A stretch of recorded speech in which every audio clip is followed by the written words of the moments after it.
और अग्रसर होते हुए अब हम देव शक्तियों का आवाहन, और आज के लिए हमारी मुख्य देव शक्ति जो सदा ही पूजन में रही है, कौन कौन कौन?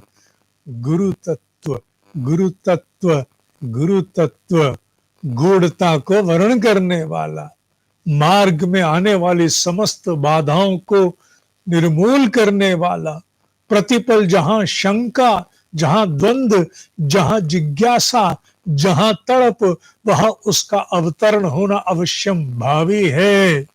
वो अगर साधक को कष्ट में भी प्रेरित करता तो साथ उपस्थित रहता।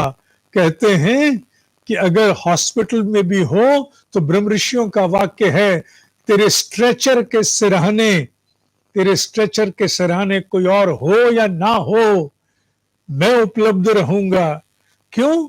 क्योंकि कर्मों के निपटारे के लिए कर्म बंधनों के अंतर्गत कष्ट प्राप्त अनेकों बार अनिवार्य होता है।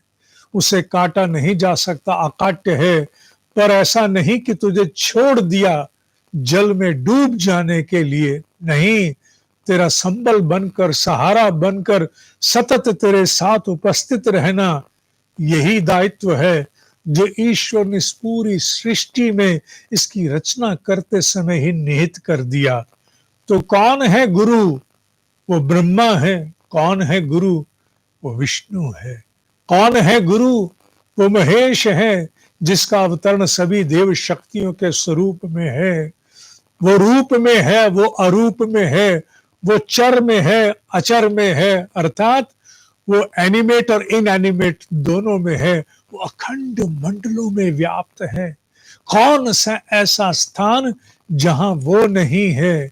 अगर सृष्टि को चलायमान रखना है तो ये जान लो कि समुद्र मंथन से ही गुरु रूप में आदि शिव की स्थापना हो चुकी। जहां कहीं भी सक्रियता होगी वहां गुरु, निष्क्रियता होगी वहां भी गुरु। तड़प सुनिश्चित करना हमारा कार्य है, गुरु को उपलब्ध कराना गुरु का दायित्व है। इसीलिए कहा जाता है सुपात्र को खोजता गुरु है, शिष्य कभी गुरु को खोज नहीं सकता। वो ना जाने किसको जुटा बैठे, ना जाने किसको जुटा बैठे, किसको क्या मान बैठे, पर गुरु स्वयं प्रेरणा बन करके उपलब्ध हो जाता है। और वो केवल और केवल और केवल एक ही उद्देश्य के साथ गुरु शक्ति, गुरु सत्ता अवतरित होती है, उत्कर्ष, उत्कर्ष, उत्कर्ष, कल्याण, और कुछ नहीं, और कुछ नहीं। इसलिए कहा जाता है कि गुरु रूप में अवतरित सत्ता कभी किसी को प्रसन्न नहीं करती, वो केवल जीवात्मा का कल्याण करती है। और जीवात्मा का कल्याण क्या है? सुख दुख में, हानि लाभ में, कष्ट में और उत्सव में वो सदैव प्रेरक बनकर उपस्थित हो और समता के प्रति अग्रसर होने का मार्ग प्रशस्त करे। केवल हानि किसे माने? उसे हानि माने जहां उत्कर्ष के प्रति तड़प मर गई। मनुष्य में जब तड़प मर गई उत्कर्ष के लिए तो माने हानि है। तड़प जीवित है तो भौतिक जगत की कोई हानि नहीं है। वो सदैव अग्रसर रहेगा जिसमें उत्कर्ष के प्रति ललक और तड़प बनी हुई है। वो है गुरु सत्ता।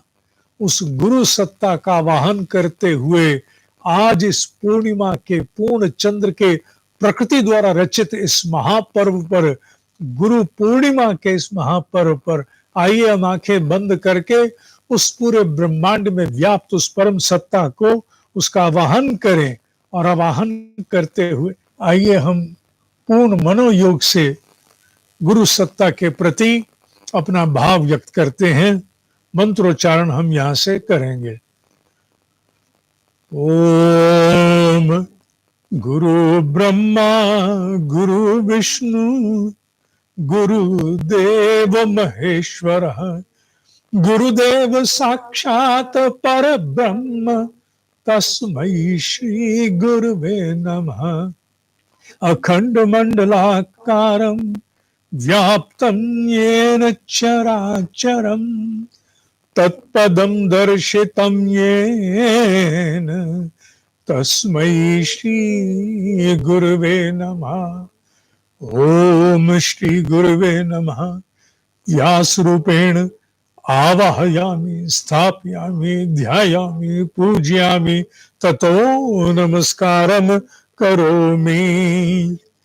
आज तो वैसे भी विशेष रूप से हाल ही में हुए समस्त ब्रह्म ऋषि जिनकी स्थूल देह के चित्र हमें उपलब्ध हैं, जिन्हें अमृतस्य पुत्रः के नाम से संबोधित किया जाता, आज उनका दिव्य चित्र आज हमें आशीर्वाद देने के लिए आप सबके समक्ष यहाँ उपस्थित है, जिसके दर्शन आप स्वयं कर सकते हैं।